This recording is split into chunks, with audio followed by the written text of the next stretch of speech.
Good morning students. Class 9 के social science की इस क्लास में जो है चैप्टर नंबर 5 में आधुनिक विश्व में चरवाहे के बारे में अध्ययन किया जा रहा है, जिसमें लेक्चर नंबर 3 में आज हम आपको जो है औपनिवेशिक शासन और चरवाहों के जीवन के बारे में अध्ययन करेंगे कि औपनिवेशिक शासन काल में चरवाहों का जीवन कैसा था, कैसे ये जीवन बिताते थे। तो औपनिवेशिक सरकारों ने या सरकार ने चरवाहों के लिए अलग अलग तरह के कानून बना रखे थे। औपनिवेशिक सरकार जो है चरवाहों के लिए अलग अलग से कानून बना रखे थे। चरवाहों की चारागाह भूमि सिमटने लगी थी। क्यों? औपनिवेशिक शासन की नीतियों के कारण इनसे उच्च लगान वसूल किया जाने लगा और खेती में इनकी हिस्सेदारी घटने लगा। साथ ही इनके व्यापार और शिल्प कला पर भी बुरा प्रभाव पड़ा औपनिवेशिक शासन का। निम्नलिखित 4 घटनाओं ने चरवाहों का जीवन सबसे अधिक प्रभावित किया। चरवाहों का जीवन कैसे प्रभावित हुआ? वो 4 मुख्य घटनाएं घटित हुई, जिसके कारण पूरी तरह से चरवाहों का जीवन ही बदल गया। तो पहली घटना में क्या हुई? पहली घटना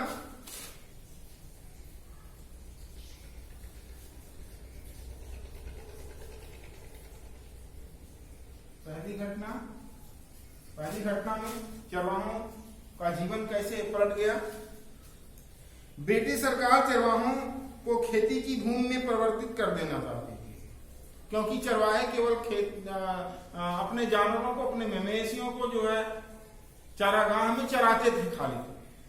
और अंग्रेज क्या चाहते थे कि ये चरवाहे अपने आप को जो है पूरी तरह से कृषि श्रमिक में बदल जाए। क्यों कृषि श्रमिक में बदल जाए? क्योंकि वे खेती करने लगेंगे, यानी जो जहां पे आज चराई का काम हो रहा है, चारागाह है, उनको जो है डेवलप करके, उनका विकास करके उसको कृषि योग्य भूमि बना दिया जाए। और कृषि योग्य जब भूमि होगी तो उसको उस पे हमें टैक्स मिलेगा, उस पे लगान मिलेगा। तो इस तरह से ये नीति अपनाई कौन? ब्रिटिश सरकार। क्योंकि भूमि से मिलने वाले या मिलने वाला लगान उसकी आमदनी का एक बड़ा स्रोत था। अतः खेती का क्षेत्रफल बढ़ने से सरकार के आय में वृद्धि होने लगी। यानी जिस जगह पे आज जो है चरवाहे जो है चारागाह था, वहां पे खेती करवाने की प्लान बन गया सरकार का। इसके अलावा सरकार का ये भी नीति था कि गेहूं ज्यादा पैदा होगा, कृषि होगा, पटसन, जूट, कपास, अन्य खेतीहर उत्पादनों में भी बढ़ोतरी होगी, जिसको इंग्लैंड की ज्यादा जरूरत भी थी। ब्रिटिश शासन को यह विश्वास था कि वह चारागाह भूमि जिस पर खेती नहीं की जा रही हो वो बेकार भूमि है, एकदम बेकार भूमि है। केवल उस पे जो है अपने जानवरों को लोग चराते हैं ले जाकर के, इसलिए बेकार भूमि है, उससे हमें कोई लाभ नहीं मिल रहा है। इस तरह की भूमि को खेती के लिए उपयोगी बनाने में इनका विश्वास था। इसी बातों को ध्यान में रखते हुए 19वीं सदी के मध्य में देश के विभिन्न भागों में परती और बेकार भूमि विकास के लिए कानून बनाने लगे कि जो भी बेकार भूमि है, परती भूमि है, उसको खेती योग्य बना दिया जाए। ऐसा नियम बनाए कौन? ब्रिटेन की सरकार ने। इन नियमों के तहत सरकार गैर खेतिहर जमीन को अपने अधिकार में ले लिया और कुछ खास लोगों को सौंपने लगे। खास कौन लोग? एजेंट के लोग, साहूकार को सौंपने लगे, जिससे उन्हें जो है अन्य कृषकों, छोटे कृषकों से पैसा वसूल करके, टैक्स वसूल करके फिर सरकार को देने का काम होता था। तो ये पहली घटना के दौरान चरवाहों का जीवन बदलने लगा पहले क्रम में। दूसरा जो घटना घटी उसमें क्या हुआ? दूसरी घटना में एक ऐसा नियम बनाए अपने इसी शासन ब्रिटेन की सरकार कि ऐसे जंगलों को आरक्षित वन घोषित कर दिया कि वहां कोई जा नहीं सकता था। चरवाहे क्या करते थे कि अपने मवेशियों को जंगलों में ले जाकर के चराते थे। लेकिन अब क्या हो गया? सरकार ने नियम बनाया, ये वन में कोई जाएगा नहीं, वो आरक्षित है, घोषित कर दिया। जहां देवदार और साल जैसे कीमती लकड़ी पैदा होती थी, इन जंगलों में चरवाहों के घूमने पर पाबंदी लगा दी गई। वहां आप जा ही नहीं सकते हो। उन वनों में भी उनकी गतिविधियों का नियंत्रण रखा जाता था। उन्हें इन वनों में प्रवेश के लिए सरकार से अनुमति लेनी पड़ती थी।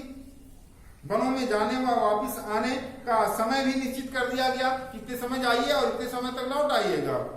उसके बाद आप नहीं रह सकते। उसके बाद अगर रहेंगे तो जुर्माना लगेगा आपके ऊपर। चरवाहे निश्चित दिनों तक ही वन का प्रयोग कर सकते थे। इसके पश्चात उनका प्रवेश वर्जित हो जाता था। वहां घुस नहीं सकते थे जंगलों में। यदि वे निश्चित दिनों से अधिक समय तक वन में रहते थे तो उनमें जुर्माना लगाया जाता था सरकार के द्वारा। तो दूसरी घटना में चरवाहों का जीवन इस तरह से फिर बदला। तीसरी घटना में क्या हुआ? तीसरी घटना जब घटित हुई तो अंग्रेजी सरकार केवल अस्थायी लोगों को विश्वसनीय मानती थी। उनका मानना था कि जो लोग ऋतु परिवर्तन के साथ अपना व्यवसाय स्थान परिवर्तित कर लेते हैं वे अपराधी हैं। यानी मौसम अगर बदल रहा है तो उसके अनुसार अपने व्यवसाय को बदल लेना, अपने जो है आवास को बदल लेना, वे लोग क्या हैं? वे सरकार के अपराधी माने जाएंगे, ऐसे लोग। इसलिए अंग्रेजी सरकार ने 1871 ईस्वी में अपराधी जनजाति अधिनियम एक्ट बना दिया, कानून पास कर दिया, बना दिया। कौन? ब्रिटेन सरकार ने। इसके अनुसार कई चरवासी कबीलों को प्राकृतिक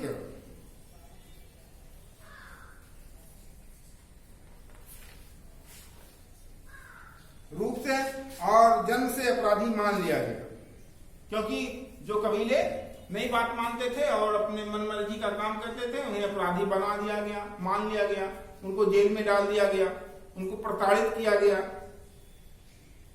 और उनका एरिया भी निश्चित कर दिया गया कि अब इसी गांव में ही रहना है आपको। उनका गांव निर्धारित कर दिया गया। वे बिना अनुमति के अपना स्थान नहीं बदल सकते थे कि बार बार यहाँ आज रह रहे हैं तो कल वहां चले जाएं, परसों वहां चले जाएं, ऐसा नहीं था। इस तरह से जो है गांव का निर्माण हो गया कि आप यहीं रहेंगे, आप यहाँ के ही निवासी हैं। ग्राम पुलिस उन पर हमेशा नजर बनाए रखती थी। इस तरह से शासन करते थे ब्रिटेन की सरकार। जो आज व्यवस्था आज चली आ रही है कि आज गांव इतने सारे हैं भारत में, नहीं तो शहर भारत में भी बहुत से अधिक होते, बड़े बड़े शहर होते, छोटे छोटे शहर हैं। तो इस तरह से आधुनिक विश्व में चरवाहों का जीवन औपनिवेशिक शासन काल में पूरी तरह से बदल गया, पूरी तरह से बदल गया चरवाहों का जीवन औपनिवेशिक शासन काल में, क्योंकि वे तमाम नियमों कानूनों के माध्यम से इनके जीवन में परिवर्तन ला दिया। तो आज की क्लास में बस इतना ही, कल की क्लास में और चीजें आपको बताई जाएंगी। Thank you.